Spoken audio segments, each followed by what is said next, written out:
سچ یہ ہے کہ تعلیم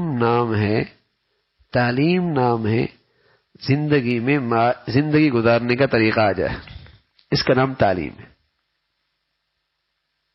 اور ہمارے ہاں تعلیم کس کا نام رکھ دیا؟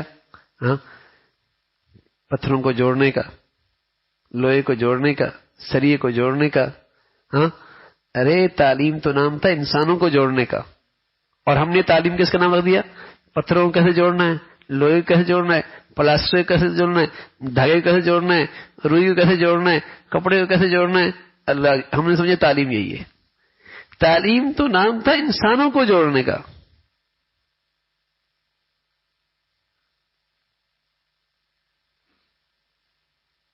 اچھا یہ بتاؤ، کوئی موچی کو بھی تعلیم یافتہ کہتا ہے؟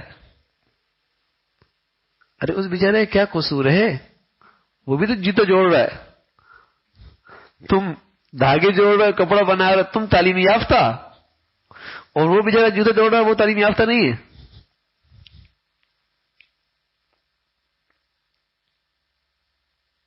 وہ بھی ٹیکنیکل کام کر رہا ہے، یہ بھی ٹیکنیکل کام کر رہا ہے، وہ بھی ٹیکنیکل کام کر رہا ہے، یہ بھی ٹیکنیکل کام کر رہا ہے. تعلیم تو نام تھا انسانوں کو جوڑنا اور انسانوں کا زندگی کیسے گزار، اس کا نام تعلیم تھا. باقی سب ٹیکنیکل کام ہے، چاہے وہ نائی کر رہا ہے، چاہے وہ موچی کر رہا ہے.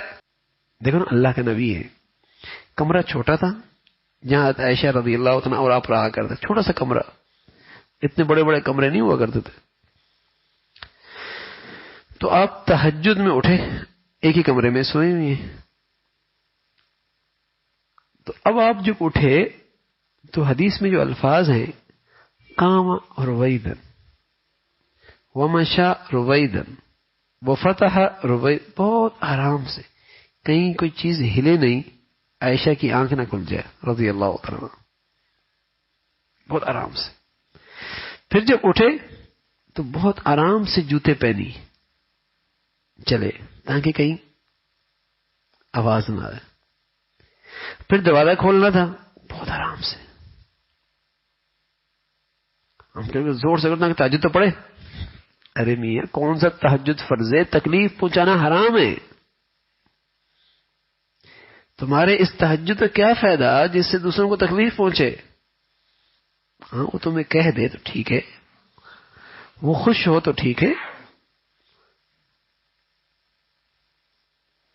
ورنہ ایسا نفل کون سی عبادت ہے، ایسی وظیفہ کون سا ہے، ایسا ذکر و اذکار کون سا ہے جس سے دوسروں کو تکلیف پہنچے؟ تو اللہ کا نبی صلی اللہ علیہ وسلم اتنی رعایت کر رہے ہیں، لیکن ہم کمزور لوگ ہیں. ایک طرف سے تو ہو نہیں سکتا، دونوں کو دین سیکھنا پڑے گا، دونوں کو دین سیکھنا پڑے گا. ایک پہیے میں ہوا ٹھیک ہو، گاڑی پھر بھی نہیں چلے گی اگر دوسری بالکل پنچر ہو تو. دونوں ٹھیک کرنی پڑے گی، تب گاڑی منزل تک جائے گی. دین سیکھنا پڑے گا، یہ تب بات بنے گی. ورنہ ہم کمزور لوگ ہیں، کرتے رہیں دوسری طرف سے ریئیکشن ہی ملتا رہے تو آدمی کا حوصلہ ٹوٹ جاتا ہے، کمزور آدمی.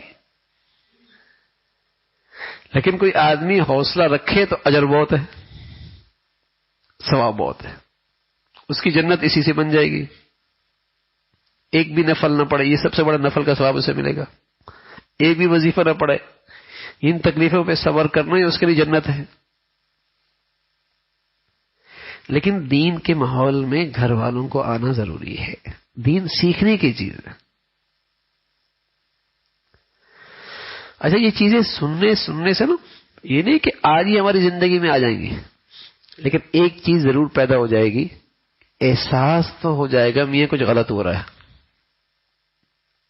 یہ تو ہو جائے گا.